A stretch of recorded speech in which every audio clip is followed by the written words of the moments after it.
कैसे हो आप सभी। आज हम आपका स्वागत करते हैं फिर से अपने YouTube चैनल में। तो आज हम बात करने वाले हैं प्लेटिना 2022 मॉडल के बारे में। इसके अंदर मतलब क्या एवरेज रहते हैं और अब तक ओनर का क्या रिव्यू रहा है। वैसे ये मेरी है, मैं ही ओनर हूँ, तो मैं आपको बताना चाहता हूँ कि इसके अंदर हमें कितनी माइलेज मिलती है और अब तक इसके अंदर क्या परेशानियाँ आई हैं और कितनी अच्छी है कितनी घटिया है, मतलब हर तरीके से हम बात करेंगे। तो हम बताना चाहते हैं कि इस तरह की कुछ इसकी चाबी है, ये इसकी की है। इसके साथ हमें 2 की मिल जाती है। नहीं भी कोई भी हम चीज़ सामान लेते हैं, जैसे बाइक ले रहे हैं, कार ले रहे हैं, तो सबके साथ हमें 2 ही की मिलती है देखने के लिए। और उसके बाद हम स्टार्ट करते हैं कि मतलब कि 2022 से लेके 2025 तक अभी तक ये कितनी चल चुकी है। 2022 से 2025 तक ये अब तक 33,726 किलोमीटर चल चुकी है। वैसे कंपनी क्लेम करती है कि ये हमें 70 की एवरेज देती है, बट ऐसा कुछ भी नहीं है। जब से E20 आया है इस बाइक ने मुझे 50 से 55 के बीच में एवरेज दी है। मैं इसके अंदर 5 लीटर तेल डलवाता हूँ, जिसके मतलब 5 लीटर डलने के बाद ये 260 या 262 किलोमीटर चलती है, उससे ज़्यादा ये नहीं चलती है। मतलब एवरेज के मामले में देखो ना, तो ये E20 जो फ्यूल आया ना, उसकी वजह से ये बाइक बिल्कुल भी एवरेज नहीं दे रही है। अगर हमें एवरेज लेनी है तो XP100 या XP95 जो ऑयल आता है वो हमें इसके अंदर डलवाना पड़ेगा फ्यूल, तब जाके ये एवरेज देगी। अगर कोई बाइक लेने के प्लान कर रहा है ना, ओल्ड बाइक भी लेने का प्लान कर रहा है, तो वो ये देख के ले कि वो E20 है या नहीं है, उसकी एवरेज क्या है। अगर वो BS6 है और वो E20 नहीं है तो उसको बिल्कुल भी मतलब, क्योंकि BS6 के अंदर जो है कि वो बिल्कुल भी एवरेज नहीं देगी, क्योंकि इनके अंदर ना एवरेज सेट करने के लिए कोई भी मतलब स्क्रू वगैरह नहीं होता, जिसके कारण कि ये बाइक जो है एवरेज नहीं देती है।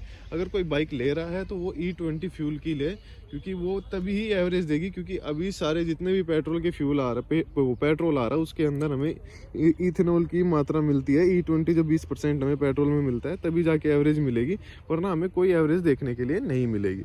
एवरेज के मामले में ये बिल्कुल ख़त्म हो चुकी है जब से E20 आया है। तो 50 की एवरेज मेरे हिसाब से तो कोई मतलब 125 सीसी बाइक ही देती होगी, या कोई जैसे कि 150 जो बाइक हो गई सीसी की, वो ही देती होगी। बाकी ये कोई एवरेज नहीं दे रही है अब तक का। इसका एवरेज का तो ये रिव्यू है। उसके बाद में अभी तक हमने इसके अंदर क्या क्या काम कराया। अभी तक इसके अंदर हमने मतलब कि इसके ब्रेक शू चेंज कराए थे और ब्रेक वायर चेंज कराई थी, दोनों आगे पीछे की। इसके अंदर मोनोशॉक आते हैं, मतलब कि आगे पीछे के कंबाइन ब्रेक आते हैं, जो कि हम पीछे वाले ब्रेक से लगा सकते हैं। बट वो ब्रेक सबसे खतरनाक होते हैं बारिश के टाइम में, उसे हम ना ही यूज़ करें तो ही बेटर है। क्योंकि अगर हम उन ब्रेकों को यूज़ करेंगे पीछे वाले ब्रेक से, जैसे हम पीछे वाले ब्रेक भी ले रहे हैं और फ्रंट ब्रेक भी ले रहे हैं, उससे क्या होगा कि ये जो टायर है ना, जो ब्रेक शू है, उससे जो ब्रेक शू जाम हो जाते हैं, लेदर ना मतलब फूल जाते हैं, जिसकी वजह से ना ये बाइक रिपट जाती है चलती चलती। तो उस चीज़ को हम ना ही लें तो मतलब ब्रेक सर्दी हो बारिश के टाइम पे तो अच्छा है। और इसके अंदर अभी हमने ना चेन सेट भी चेंज नहीं कराया, अभी हम इसका चेन सेट चेंज कराएंगे।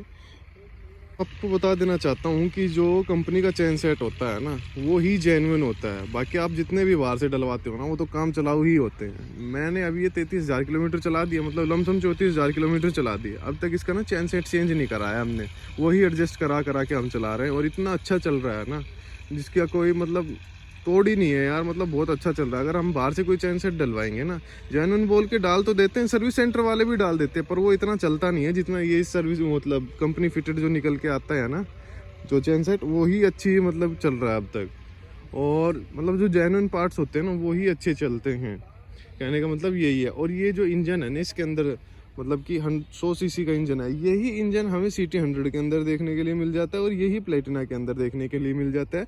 वैसे ये प्लेटिना 100 सीसी कंफर्ट है और इसके अंदर हमें मतलब सेल्फ देखने के लिए मिलती है। ये बेस से एक ऊपर मतलब मिड वाला मॉडल है, जिसके अंदर हमें सेल्फ देखने के लिए मिल जाती है। बाकी इसके अंदर कोई भी हमें ऐसे ऑटोमेटिक देखने के लिए नहीं मिलता है। और बाइक बहुत अच्छी है, वैसे अगर कोई लेना चाहता है तो वो ले सकता है। बाकी इसके अंदर एवरेज नहीं है बिल्कुल भी, तो मेरे हिसाब से ये BS6 जो है और E20 नहीं है, उस वाली बाइक को आप ना ही ले तो